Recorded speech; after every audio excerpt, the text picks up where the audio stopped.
नमस्कार बच्चों। आज हम बहुत इंपॉर्टेंट टॉपिक डीलिमिटेशन कमीशन देख रहे हैं और उसके 10 सवाल हम करेंगे।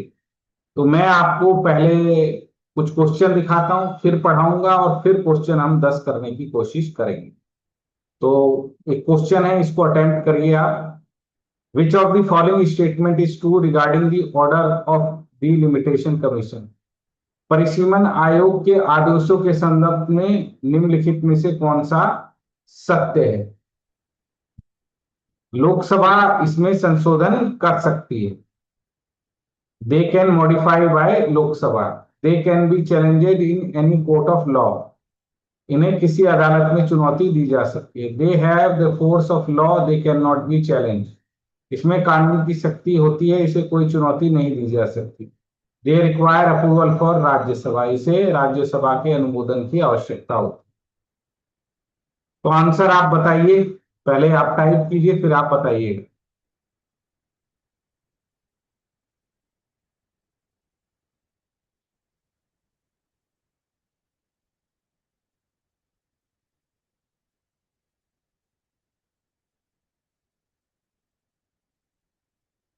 चलिए बताइए जीतू जी। ए सर, मेरा इनमें लोकसभा संशोधन कर सकती है। खुशबू।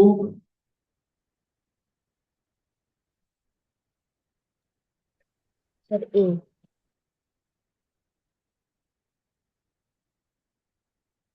सपना। और मुझे भी ए लग रहा है। बहुत सुंदर।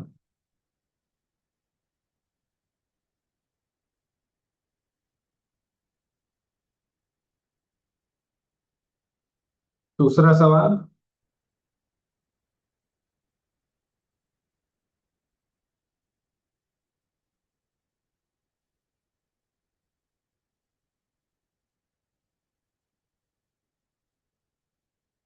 Who is official authority responsible for appointment of delimitation commission.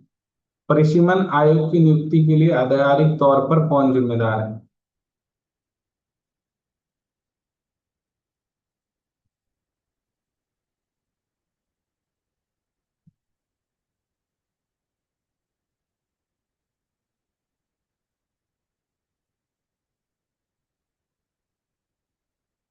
आसान सवाल है, बताइए खुशबू। जितेंद्र। सर राष्ट्रपति। ठीक है, थैंक यू। तो आइए जरा इससे इससे जुड़े हुए सारे प्रावधानों को, डिबेट को, और अभी जो पूरी डिबेट चल रही है उस पर मैं सवाल कराता हूँ, थोड़ा पढ़ाता हूँ। फिल्म्स पॉइंट ऑफ व्यू से, मेंस पॉइंट ऑफ व्यू से बाद में पढ़ाऊंगा, पर अभी मेरा क्या रहेगा, फोकस रहेगा फिल्म्स निकालना है। इसमें तीन चीजें आज हम पढ़ेंगे। एक चीज है डिलिमिटेशन कमीशन। दूसरा हम पढ़ेंगे वुमेन रिजर्वेशन।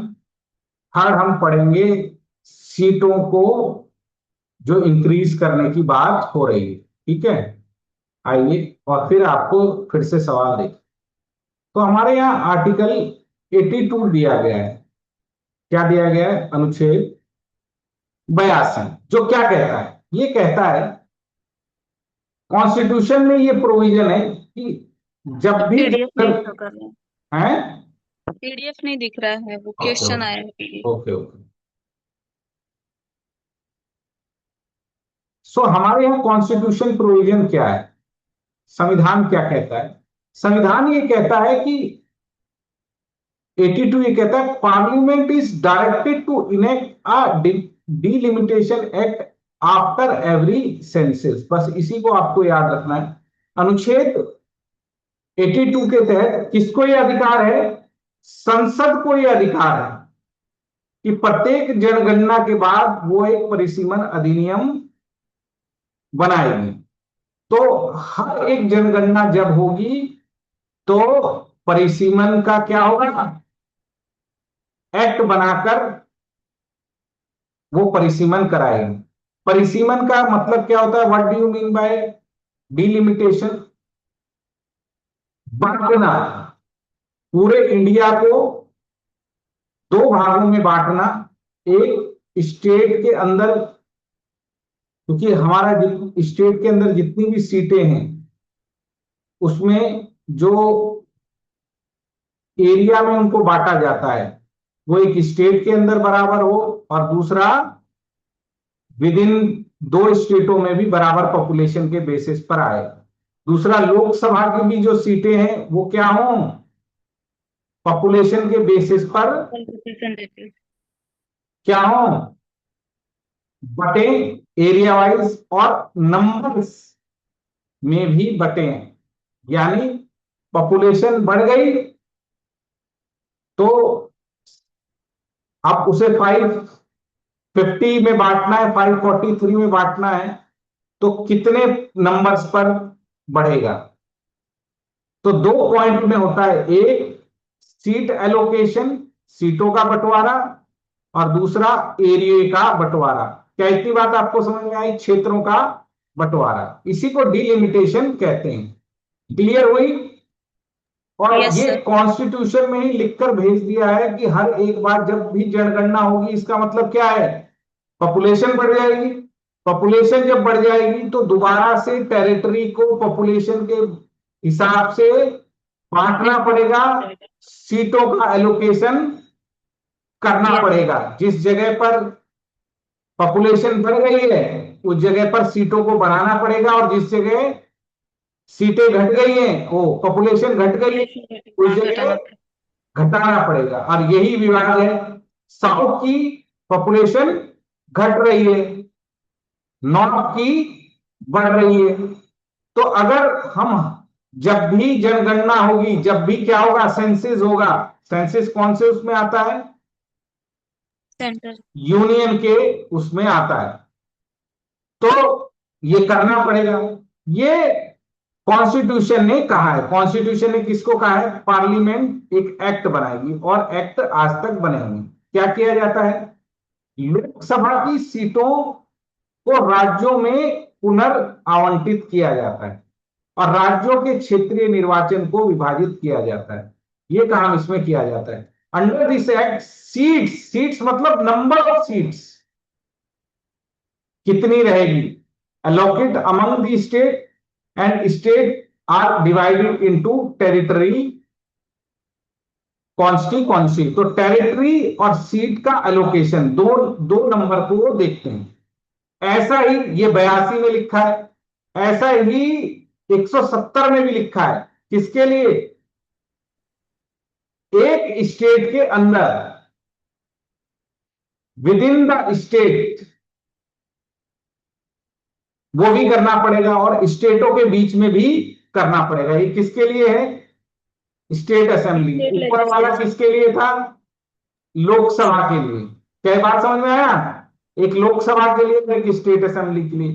राज्यसभा का सीटों का एलोकेशन इस पर नहीं होता है। क्या बात समझ में आई, यस सर। राज्यसभा का इससे कोई लेना देना नहीं है। तो 170 और 82 आपको समझ में आ गया। अब एक्ट बनता है और फिर एक डिलिमिटेशन कमीशन बनता है, ठीक है। सेंट्रल बॉडी इसको बनाती है, केंद्र सरकार इसको बनाती है। अपॉइंट कौन करता है, प्रेसिडेंट। तो सारी कार्रवाई केंद्र सरकार करता है, अपॉइंटमेंट करता है राष्ट्रपति। कौन लोग होते हैं इसमें जो ये काम करेंगे, चेयरपर्सन जो रिटायर्ड जज हो या करंट जज हो सुप्रीम कोर्ट का, प्रीलिम्स सर्वोच्च न्यायालय का वर्तमान हो या सेवानिवृत्त न्यायाधीश हो, मुख्य चुनाव आयुक्त हो, चीफ इलेक्शन कमीशन और स्टेट इलेक्शन कमिश्नर। ये तीन लोग होते हैं जिनका ये काम है, जब भी क्या होगा,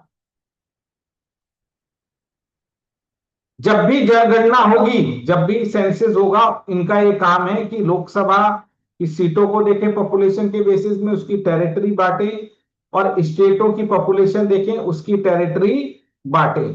सेंटर इसमें गेम खेलता है, जो पार्टी सेंटर में होती है वो अपने हिसाब से बांटती है।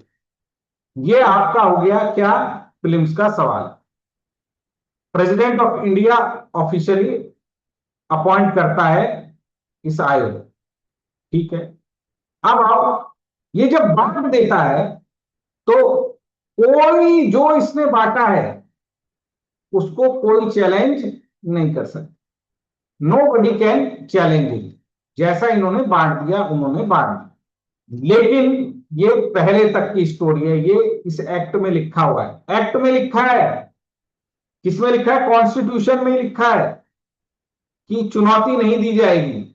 लेकिन अभी सुप्रीम कोर्ट ने एक केस आया है, नीचे उसका नाम देखेंगे हम, बोला अगर गलत तरीके से बांटा है, क्या बच्चों, तो हम उसका जुडिशियल रिव्यू कर सकते हैं। ये अब ये बेटा कॉन्स्टिट्यूशन में ही लिखा है कि चुनौती नहीं दी जाएगी, ठीक है। लोकसभा में जो भी इन्होंने बांटा है, जैसे भी इन्होंने बांटा है वो रखा जाएगा, लेकिन वो इसमें कोई मॉडिफिकेशन नहीं कर सकते। बोलो क्या कोई मॉडिफिकेशन कर सकते हैं? The answer is no. कोई अमेंडमेंट कर सकते हैं? The answer is no. तो जुडिशियल रिव्यू के लिए हो गया यस, लेकिन अमेंडमेंट के लिए क्या हो गया? जो भी ऑर्डर इन्होंने दिया उसके लिए हो गया नो। अभी हमारे यहां 4 बार ये बन चुका है। अभी कौन से वाला चल रहा है? फोर्थ फोर्थ चल रहा है, 2000। तो वाला अब आ रहा है कि कौन से आधार पर काम कर रहे हैं। हुआ क्या था बेटा, 1971 के सेंसस में, क्या बेटा 1971 के सेंसस में क्या हुआ, ये पाया गया कि भैया नॉर्थ की पॉपुलेशन बढ़ रही है, साउथ की क्या हो रही है? स्टेबल हो रही है। तो इसमें ये पाया कि ये तो यहाँ की सीटें स्टेट की बढ़ जाएंगी, यहाँ की घट जाएंगी, और ये फेडरलिज्म के लिए इशू हो जाएगा। और भारत में फेडरलिज्म के अगेंस्ट ये जाएगा। तो 42 अमेंडमेंट एक्ट से क्या बोला, लोकसभा की जो नंबर ऑफ सीट होंगी वो किसके आधार पर तय होंगी? 1971 के सेंसस के आधार पर। यानी जो 1981 में सेंसस हुआ उसमें अगर पॉपुलेशन बढ़ गई है तो भी सीट स्टेटों की बढ़ेंगी घटेंगी? नहीं ना। उसके बाद जो 1991 में हुआ उसके आधार पर सीटें बढ़ेंगी, 2001 में जो हुआ उसमें बढ़ेंगी घटेंगी कि नहीं? सबको क्या कर दिया गया? फ्रीज। और क्या लिख दिया गया कि ये देखो, it was done to ensure that state implementing population control measure effectively were not penalized by reduction of representation। यह सुनिश्चित करने के लिए किया गया था कि जनसंख्या नियंत्रण उपायों को प्रभावी ढंग से लागू करने वाले राज्यों को की संख्या ना घटे। किस पर बेस्ड है ये? नंबर पर। क्या बात क्लियर हुई? बोलिए यस या नो। फिर ये बोला गया, फिर एक अमेंडमेंट आया कि सीट क्या पर हर स्टेट की उतनी ही रहेंगी? हाँ जी, बोला कि 26 के बाद जब कोई जनसंख्या होगी, जब कोई क्या होगी, जब हम सेंसस करेंगे तो उसके बाद सीटों को के नंबर को हम बढ़ाएंगे या घटाएंगे। किसके बाद बोला बेटा? कौन से एक्ट में अमेंडमेंट करके बोला? 84 क्योंकि जो सीटों का अलोकेशन है वो 80 और 81 में दे रखा है। 80 में दे रखा है राज्यसभा और 81 में क्या दे रखा है? लोकसभा।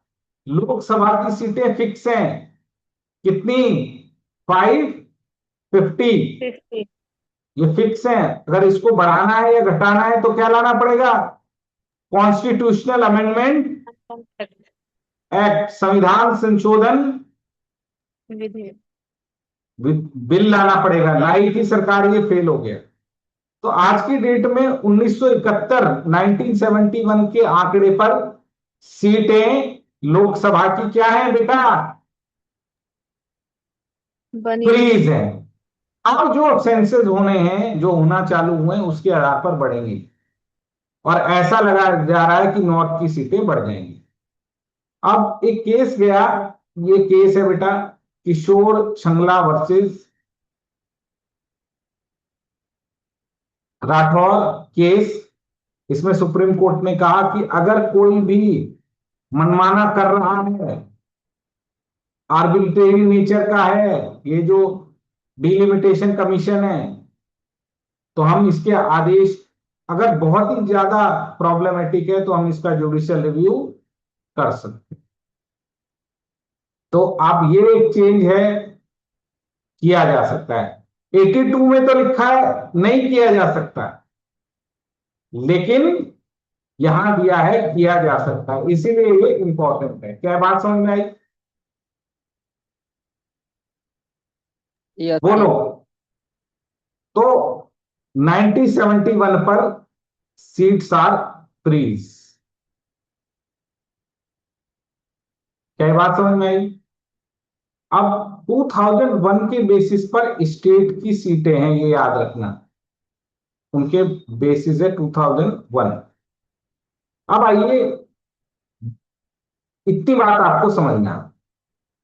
अब सरकार ने ये बोला कि हम महिलाओं को 33% रिजर्वेशन देंगे, और वो एक नारी शक्ति वंदन अधिनियम ले आए। अब मैं दूसरी कहानी सुनाता हूं, फिर दोनों को जोड़ूंगा। कब लेकर आ गए? उन्होंने एक एक्ट लाया, और क्या बोला कि 33% सीटें लोकसभा में और स्टेट असेंबली में रिजर्व हैं। आपको पता है एक्ट का नाम 106। 100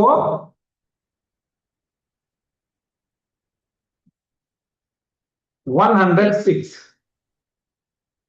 किस में 106 में सीटें क्या कर दी उन्होंने, फिक्स, वो ब्लॉक कर। बोला 33 हम देंगे। ठीक है। अब यहां उन्होंने चेंज लाए, एक 106 अमेंडमेंट से 106वें अमेंडमेंट, लोकसभा में वुमेन के लिए, राज्य विधानसभा में लाए चेंज करके, और एक क्लॉज भी लेकर आए, सनसेट क्लॉज, 15 साल के लिए महिलाओं को देंगे, इतने उनकी स्थिति क्या हो जाएगी, सुधर जाएगी। क्या बोला, लेकिन ये कब से लागू होगा? बोला एक बार एक बार हमारे यहां पर जो अगली सेंसेस होंगे,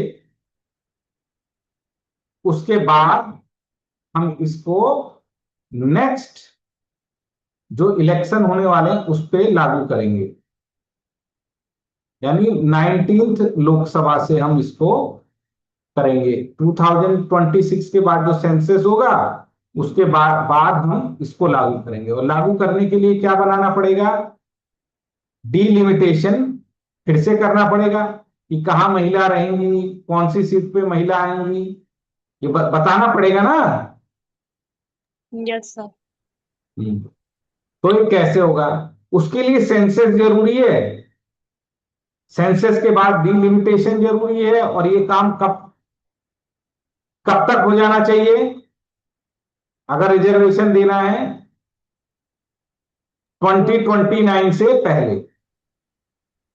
अब सरकार ने 2026 में ये पाया कि ये काम करना संभव नहीं है, पहले सेंसस होगा, पहले डिलिमिटेशन कमीशन को सब कुछ होते हुए भी अपना काम करने में 6.5 साल लग गए थे। तो अभी तो सेंसस ही नहीं हुआ, सेंसस के बाद क्या होगा, डिलिमिटेशन अपना काम करेगा, उसके बाद वो कुछ सुझाएगा, उसके बाद वुमेन को रिजर्वेशन मिलेगा, और 2029 से हमें पहले ही देना है। ऐसा लग रहा है कि ये तो नहीं होगा 31-32 तक की। क्या इतनी बात समझ में आई? Yes sir. तो इन्होंने क्या बोला, इन्होंने ये बोला कि प्लस जो एग्जिस्टिंग 543 सीट है, अगर इसी में 33% रिजर्वेशन दे देंगे तो 100 से ज्यादा, अभी 15% है वुमेन, लेस देन 15%, तो 18% वुमेन अगर बढ़ जाएंगी तो इसका मतलब जो मेल है, एमपी है, उन्हें अपनी सीटें छोड़नी पड़ेंगी। बोलो। Yes sir. वो छोड़ने के लिए तैयार नहीं है। भाई मैं इस बार, कोई व्यक्ति ए है जो मेल है, वो इस सीट पे उसने 20 साल मेहनत की है, अब उसकी सीट अगर क्या हो जाए, रिजर्व हो जाए किसी और रिजर्व हो जाए, तो वो तो जीरो हो गया ना। का। Yes sir. तो इन्होंने, सरकार ने इसका फायदा उठाने के लिए क्या बोला कि हम सीटों को इंक्रीज कर देते हैं, सेंसस के बेसिस पर सीटों को इंक्रीज कर देते हैं। जो लोकसभा की सीटें हैं 550 से बढ़ाकर 50% का इंक्रीज लाते हैं, ताकि मेल भी शामिल हो जाए और वुमेन को भी रिजर्वेशन मिल जाए। क्या बात समझ में आया? Yes sir. जी। अब सरकार ये बिल लेकर आ गई, जहां उसने सारी प्रोसेस को स्मूथ करने के लिए कि वुमेन रिजर्वेशन लागू हो जाए, सीटों की संख्या बढ़ जाए, और क्या किया जा सके, डिलिमिटेशन की जरूरत ना रहे, सेंसस की जरूरत ना रहे।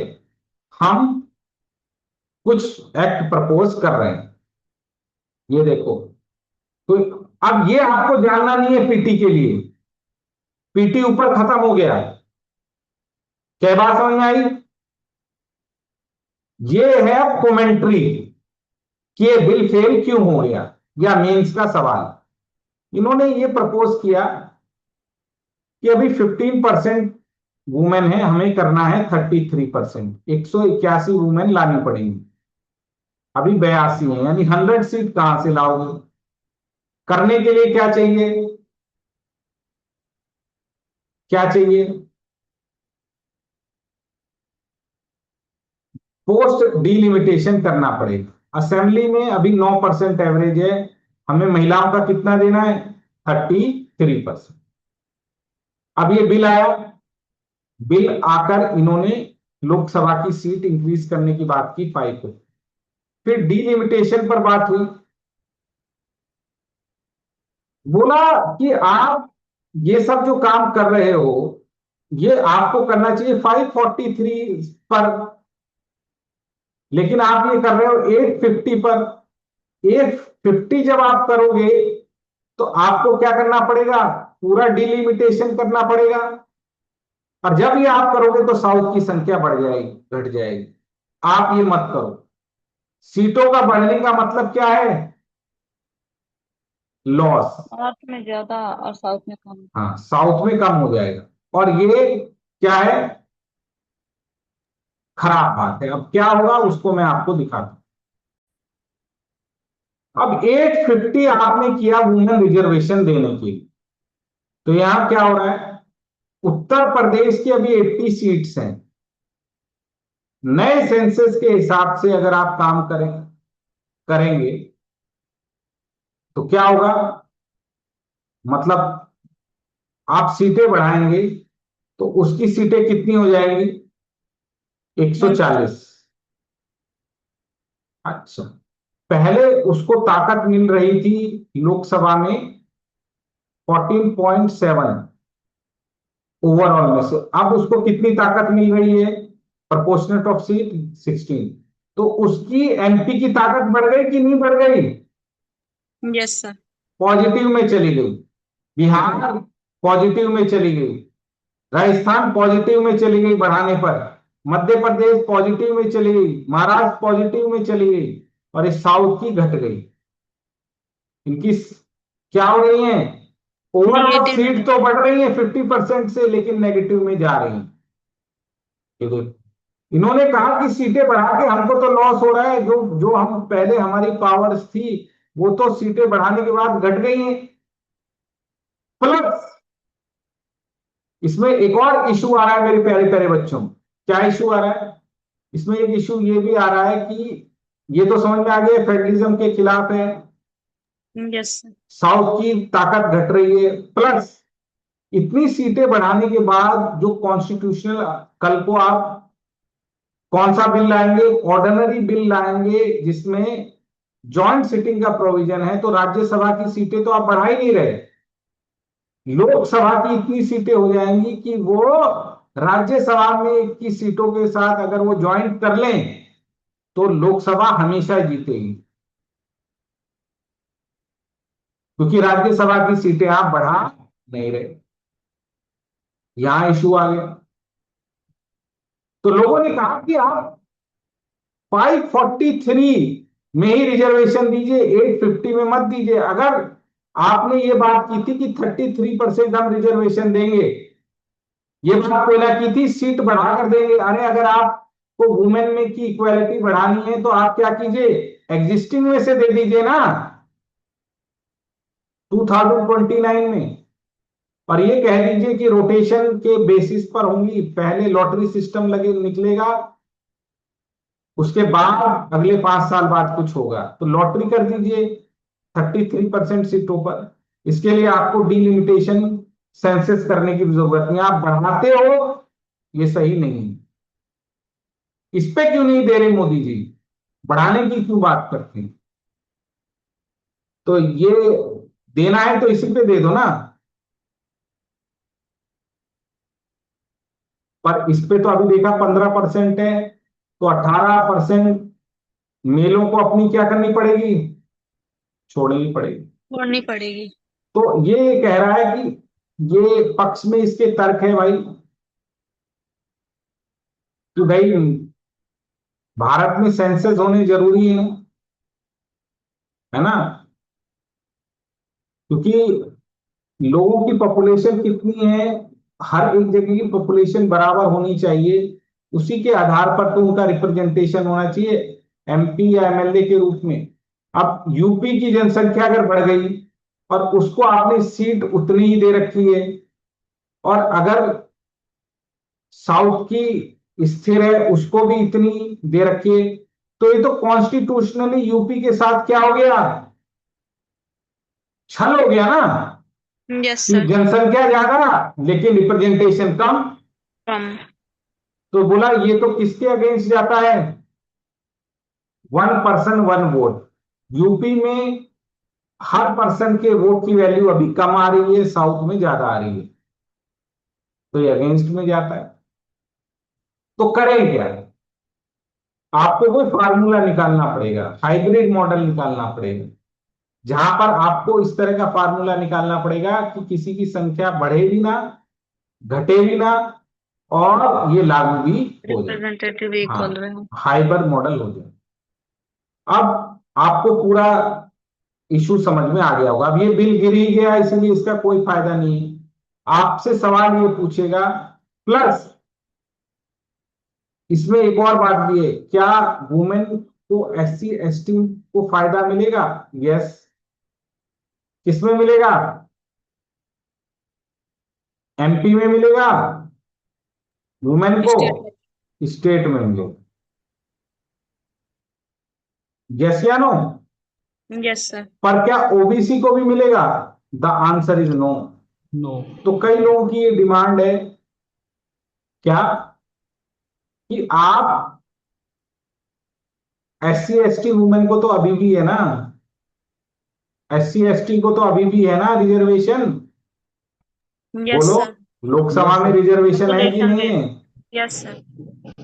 तो उसी कोटे में से वुमेन को मिल जाएगा, लेकिन ओबीसी को नहीं मिलेगा। तो ओबीसी को भी मिलना चाहिए, ऐसा गरीब पार्टियों का कहना है, वरना यस सर। तो एससी एसटी को कोई सेपरेट महिलाओं को रिजर्वेशन नहीं है, लेकिन जो अभी एससी एसटी को रिजर्वेशन है उसी में से 30% रिजर्वेशन मिल जाए।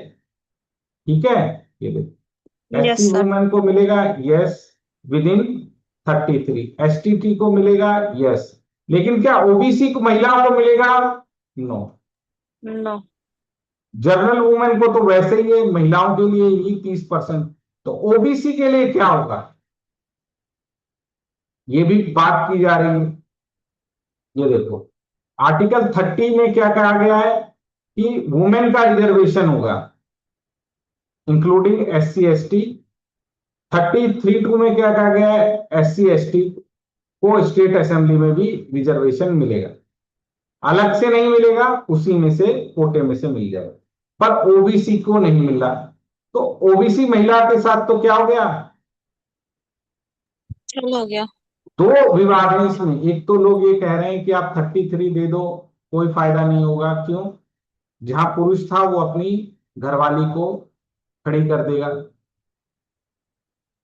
जहां SC ST था वो भी अपनी घरवाली को खड़ा कर देगा।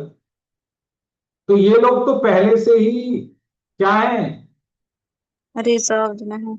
मतलब पहले से ही इलेक्शन लड़ते आ रहे हैं, बस ये अपनी घरवाली को रिप्लेस कर देंगे और पति पंचायत वाला सिस्टम यहां ले आएंगे।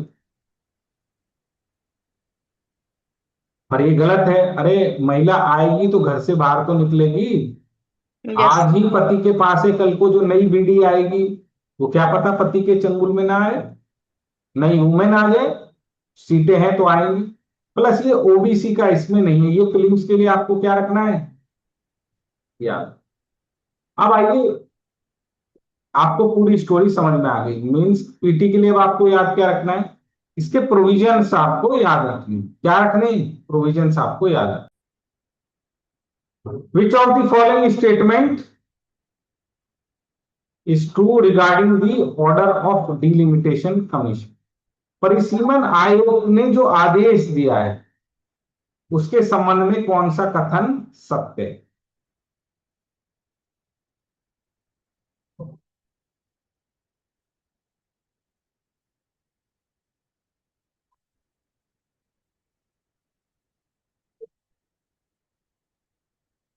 चलिए बोलिए,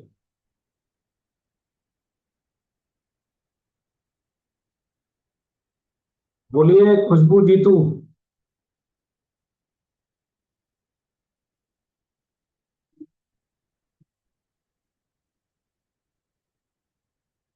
कोई भी बोल दीजिए जिसको आ रहा है जवाब। ए सर ए। सपना, बी। क्या बोला, सब बी। कोई पर बोल। खुशबू आप बोलिए। Sir B. जीतू आप बोलिए। सर मुझे नहीं आ रहा है ये। ठीक है, तो सवाल पढ़ते हैं। ये बोल रहा है कि ऑर्डर दिया है डिलिमिटेशन ने, क्या दिया है, आदेश दिया, यानी इसने लोकसभा की सीटें लगा दी, राज्यसभा की सीटें देखी। लोकसभा इसमें संशोधन कर सकती, आपने पढ़ा था लोकसभा और राज्यसभा में इसमें डिस्कशन हो सकता है, रखा जा सकता है, पर कोई अमेंडमेंट नहीं हो सकता। पढ़ा है आपने। Yes sir. तो ये दोनों तो वैसे ही खत्म हो गए। अब चुनौती दी जा सकती है या नहीं दी जा सकती, अभी आपने केस पढ़ा, ये क्या कर चंद्र दी, किशोर छंगला। हाँ चुनौती दी जा सकती। दी जा सकती है। हाँ आपको क्या रीड करना था बच्चों, क्या पूछा परिसीमन है। आयोग के आदेश के तहत। जब आपने पहली बार क्वेश्चन ये पढ़ा था तो ये आपने क्या नहीं पढ़ा था, कि परिसीमन आयोग के आदेश के यस तहत क्या। सर, ये ऑर्डर पे परिसीमन आयोग इस के ऑर्डर। वर्ड पर आपने फोकस किया होता तो पहली बार भी आंसर सही होता। क्या पूछा है ये तो जान लो। अगर हाफ बोली बॉल आ रही है, आगे बॉल आ रही है तो पांव आगे निकालना पड़ता है, अगर बॉल पीछे टप्पे पे आ रही है तो पांव क्या करना पड़ता है, पीछे करके मारना पड़ता है। बेसिक रूल है क्रिकेट का। अब ये कहो बॉल कैसी भी आए, हम एक ही शॉट मारेंगे तो काम चलेगा नहीं, क्वेश्चन तो पढ़ लो। ऑप्शन तो तभी देखोगे जब क्वेश्चन सही पढ़ा होगा। क्या ये बात समझ में आई, बोलो। Yes yes sir. क्या ये मुश्किल सवाल है, नहीं सर। पहली बार सपना आप समझ में आया गलत क्यों हुआ था। Yes sir.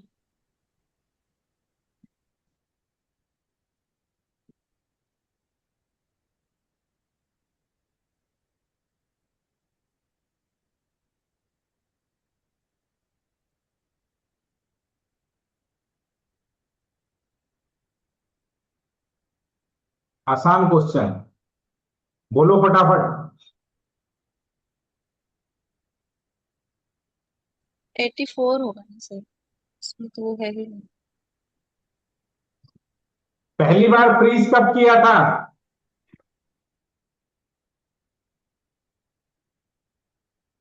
पहली बार फ्रीज किया था बेटा 42 में, यही पढ़ा था। फिर इसको एक्सटेंड किया गया 226 तक, किसमें? 84 में।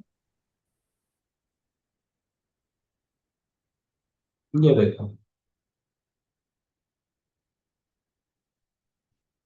इसका आंसर क्या है? सी।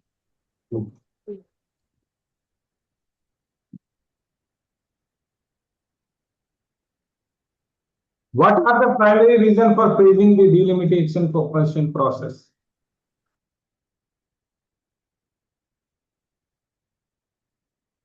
क्यों कारण थे कि रोक लगा दी गई,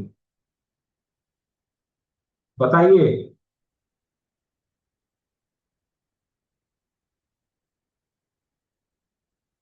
ये आसान क्वेश्चन है, बताइए कौन बताना चाहेगा?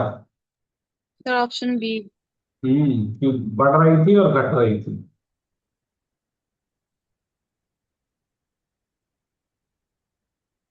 2024 का केस, कौन से केस से है? स्पष्ट रूप से मनमाना किया तो हम क्या कर देंगे? जुडिशियल रिव्यू कर देंगे।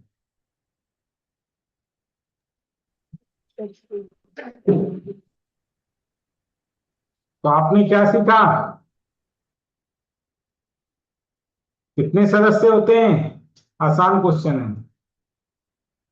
3 सदस्य सर। बहुत बढ़िया। एक सुप्रीम कोर्ट का जज और एक उसका सीईसी और एक स्टेट का सीईसी। इसी पर सवाल बना देगा खाली, इसी लाइन पर यूपीएससी।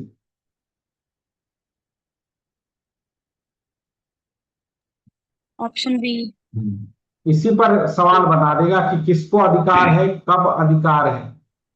कॉन्स्टिट्यूशन ने पार्लियामेंट को डायरेक्ट किया है, ठीक है, 82। हाँ, कि ये एवरी सेंसस पे वो करेंगे, और 4 बार बनाया जाता है। बना है अब तक। तो आशा करता हूं कि आपको सारी चीजें समझ में आई होंगी मेरे प्यारे प्यारे बच्चों। आपने ठीक से चीजों को समझा होगा। इसके नोट्स रजनीश आईएएस एकेडमी पर आपको क्या हो जाएंगे, मिल जाएंगे, उसको आप देखिएगा। तो क्वेश्चन बुक का पैटर्न आज आपने देखा, इसके नोट्स आपको रजनीश आईएएस एकेडमी के टेलीग्राम पर मिल जाएंगे, उसको रिवाइज कीजिएगा। थैंक यू वेरी मच, फिर मुलाकात होगी आपसे।